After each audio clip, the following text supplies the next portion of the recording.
I hope to get there at some point in my career and hopefully stay there for a while. But it's just to be able to, it would be so cool to me to just be able to pull up those world rankings and you got a 1 next to your name. And there's nobody in the planet that's ahead of you. It doesn't matter what they've done in their career, how many times they've won, this or that. At that point, you're the best in the world. And it just would be really, really cool. And it's something I'm, striving toward, I'm working toward, and definitely heading the right direction. But, there's a lot of really, really good players ahead of me. So I just need to, keep working at it and see what happens. I've spent most of my career, or at least the first half of my career, it was just a non-event. It was just Tiger by double the points everyone else was on. And I can honestly say for that time, I just ruled being world number 1 out of the equation. So fortunately, I was patient enough to hang around long enough to have a run at it and got there. But yeah, I think it's good for the guys up the top. They're highly motivated. There are probably 4 guys right now who aren't too far away. I haven't really looked, but I'll guess. And then guys like me who sit a bit further back. And, one of my big missions this year is to get back up and have a shot at going for number 1 again before it's all too far gone for me. And I'd like to have a run at that. But like I said, it's a few months away of putting together some really, really solid golf before I could even probably think about getting there. Yeah, he needs to do that. Talking about Adam Scott. Remember he won the Honda Classic last year, 9 under, and just a single shot, over Sergio Garcia. And that was his first title since 2014 when he won the PGA Tour last year. So he has a whole lot to do to be able to get back to that number 1 position that he's actually aiming at. Yeah, a whole lot. It's going to be interesting to see if he's going to be able to do that. There's a lot of unpredictability in golf. A lot of things could happen. But, like I said, I'm more interested in the aftermath. We'll see where all of that takes us to. All right, let's come home, Cecilia. And where else? Where else can we go? Games. I don't envy Enugu Rangers because yesterday, because they won the game against Lobster by a lone 2-1. Yeah. It was a header that came in the dying minute. That was how they were able to escape that one. And the players will be flying out, down to Lagos. Let's talk about the results first. Let's talk about the results. Rivers United, I didn't see this coming. Played a draw with Kano Pillars, was 1-0. Wiki Torres trying to forget their ouster from the Confederation Cup. They beat 3SC Shooting Stars by a lone goal. Rangers International, like Cecilia told you, late goal ensured that they were able to get 3 points. They beat Lobby Stars 2-1. Katsina United did the job on FC Ifan Yoba. A lot of us expected them to bounce back from defeat.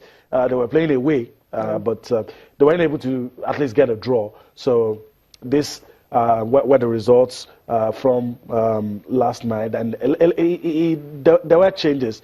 Rangers were able to probably claw their way, not to safety, but gradually with a few games in hand. More. Yeah, with a few games in hand. And starting from the Friday night football that they have to honor on Friday.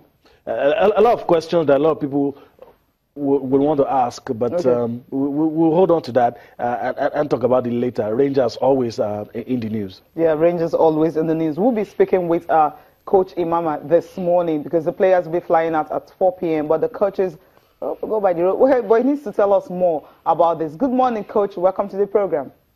Good morning.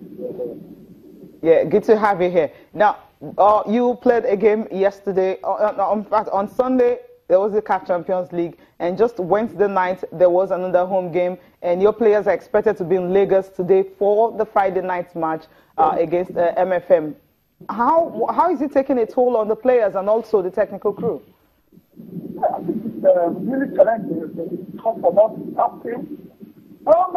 Mentally, physically, challenges too. But then I think it's what we signed up for, and we have to make. We have to make ourselves available for this contested.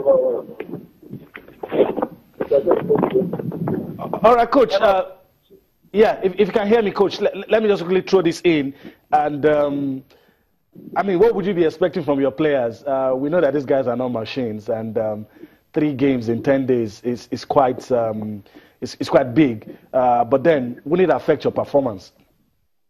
Certainly, I'm trying to make them understand. It's not just about the 3 games. Between now and the time we play against Zamalek, I think it's going to be like this. We're going to be playing about 3 games every week. And then we just find a way around it. Unfortunately for me, I have a very small squad. I have about 24 players for 22 games for me, and it's been a challenge. So I just want to get around it.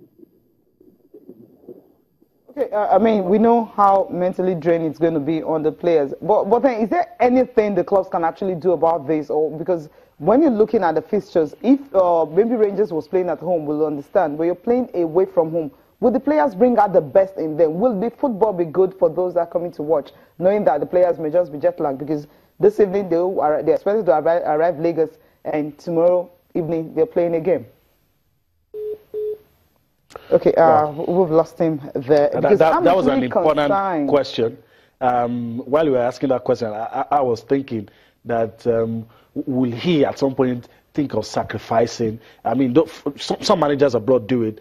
Look, in the interest, for the sake of the players, will you think maybe I'll just play my reserve or just, this game? No, I'm not saying through a game, but look.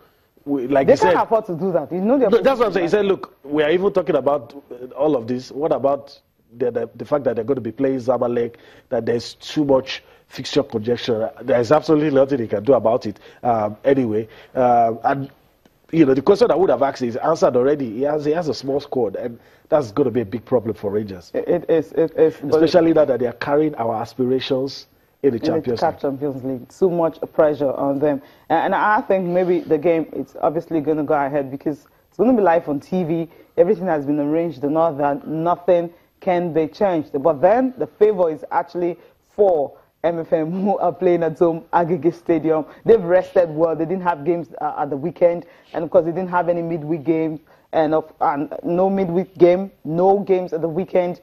And they will be playing Rangers on Friday, so the players look well rested. So it's going to be... to play the devil's advocate, Cecilia. I won't get the best from Rangers players because no matter what we're going to say, playing the Champions League and playing a rescheduled game on Wednesday and playing another game, that's 3 games in 1 week. Fixture congestion is everywhere.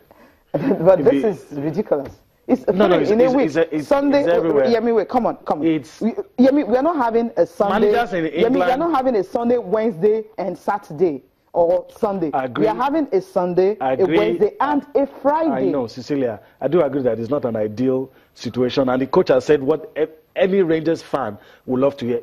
They just have to find a way. And if you listen to Jose Mourinho last week, he talked about this. A lot of people are already asking him, are you going to sacrifice the FA Cup? Because they look at the conjecture, they're playing in the League Cup final, they're playing the FA Cup, there's Europa, there's at some point, especially in December. Yeah. I'm talking about England, to be precise now. This fixture conjecture. Have we had 3 in a week, like 3 in 5 days?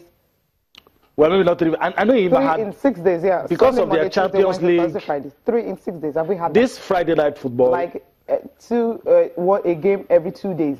I know Imba had similar circumstances last season. But maybe 3 in 10, 3 in 10, and the fact that they are playing, it wasn't in 6 days. The fact that they are playing in the Champions League will definitely is the reason why this.